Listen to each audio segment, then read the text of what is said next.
Hey kids, do you like SNES era JRPGs? Well good, so do I. Cosmic Star Heroine proudly wears its influence on its sleeve, looking like it straight up came out of 16-bit plastic carts. And you know what? Ain't half bad. The battle system and enemy encounter feels specifically made to oppose the age-old JRPG tappa tappa tappa, just basic attack through monster grinding. There are no random battles, just enemy roadblocks and levels that are mostly apparent on screen. The battles themselves have a pretty unique system to it. Each character has 8 abilities, and the majority of them can only be used once. To re-access your used abilities, you need to use a defensive skill to refresh them. There is no MP cost or anything to these abilities, so it's off to the races the second you hit battle.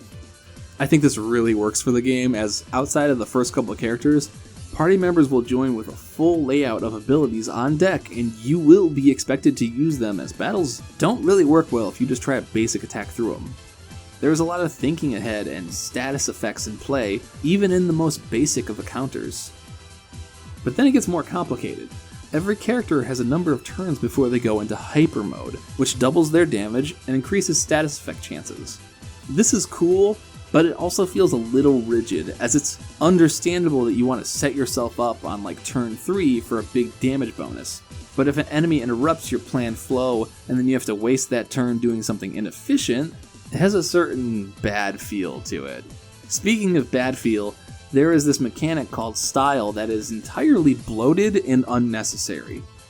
As battles go on, the moves you perform will raise this percentage below your character's health. This is their style, and it gives them a damage/ailment boost at the 100% mark. Enemies also gain style as the battle goes on, but they don't have a visual meter for it. I really don't think I like this mechanic. The idea of managing your scaling in the microcosm of each individual battle feels like way too much to try and pay attention to. Abilities that prioritize style increases feel like wasted turns, and not knowing what the enemy's style is feels fiddly and unwieldy. I have mostly found style to be ignorable, but it's easily not an additive part of the game.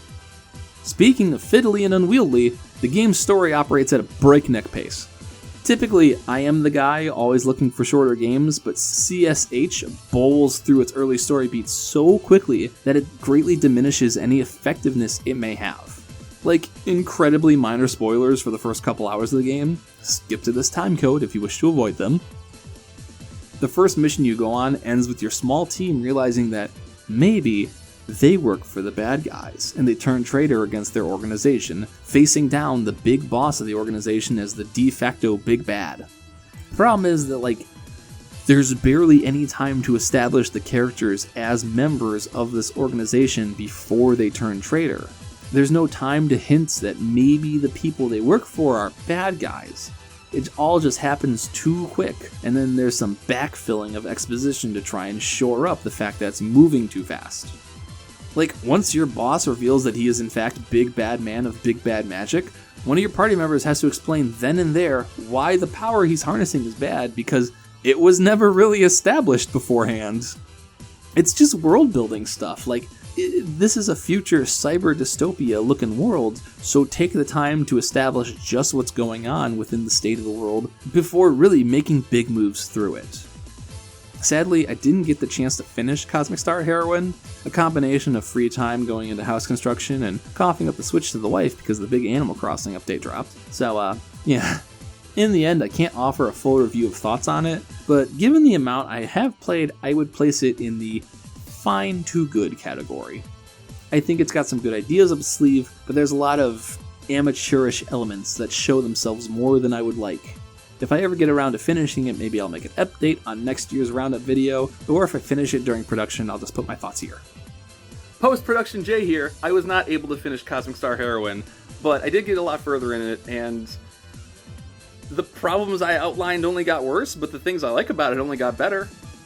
The combat gets a lot more varied as the game goes on because you do get more people, and the ability to start making your own party becomes really interesting because everyone comes with this full suite of abilities, and you can really tell that this was the main point of the game. This is what the game wants to be about. However, the things that the game is bad at only kind of get worse because the story it just keeps happening, and it's never set up, and it's never talked about, and things just fucking happen. Like, things are capital H happening, and you're just rolling with the punches. So if the idea of the combat system sounds fun, it's worth it, but do not come into this looking for any sort of real narrative focus, because it's not there. I don't know how the game's gonna end, but like, we're far enough in to know that it's just not happening.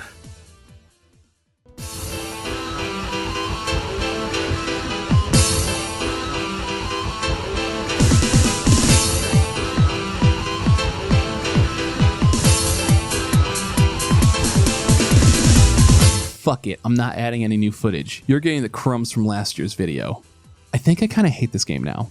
The longer you play, the more it becomes apparent that the only thing the game had going for it was the battle system. And maybe that's fine. Like, it's the vision of the game, so they obviously put a lot of effort into that being the focus. But it only makes the failings of the battle system more obvious. It's the lack of information that really ends up killing me. Not being able to see an enemy style percentage feels like a huge hindrance, but with how few skills interact with an enemy style, maybe it's not that big of a deal. What truly sucks is not knowing how long a buff is gonna last. Perfect example, I use Sue as my tank and DPS. One of the most important skills he has is Counter. Counter lasts a set amount of turns, and I have to mentally track those turns because there's nothing on the HUD that would tell me how long I have until I need to reapply Counter. This goes for every non-ailment in the game. There's nothing to tell me who got Alyssa's damage boost and how many turns it has left. Nothing tells me if Clark is in save quit mode. Nothing tells me if Lauren has the wind buff applied.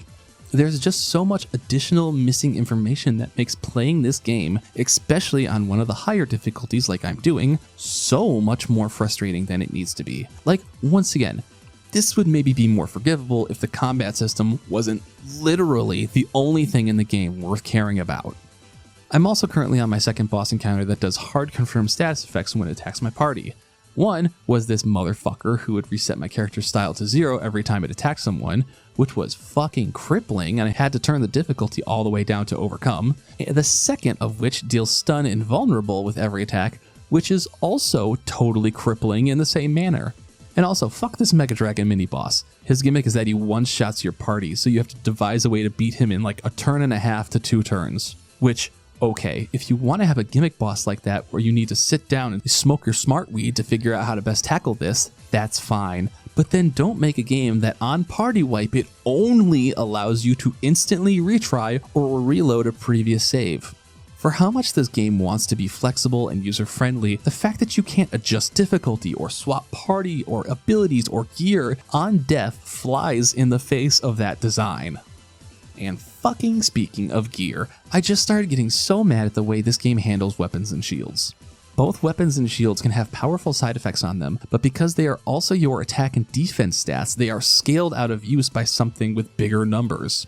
There are a couple exceptions, like Zorvex has a weapon that auto-revives him that is worth keeping around, but there's other stuff like Alyssa, who has a weapon where her damage buff applies to the whole party instead of just one person, and that's so cool and allows me to think about my attack and party comp differently, and oh, now I have another weapon that actually does more damage, so I'll just go with that playstyle now, because the other one's obsolete. It's just such a mess of a game. Like, there is this real attempt at a super crunchy and engaging battle system, but it's constantly getting in its way and needs so much more polish. And that's a huge issue because everything else in the game is so second thoughts. I can't remember the story because it doesn't matter. Things just happen out of nowhere. Characters are introduced and join the party with a couple lines of establishing dialogue. There is no character development or anything to help pull you along.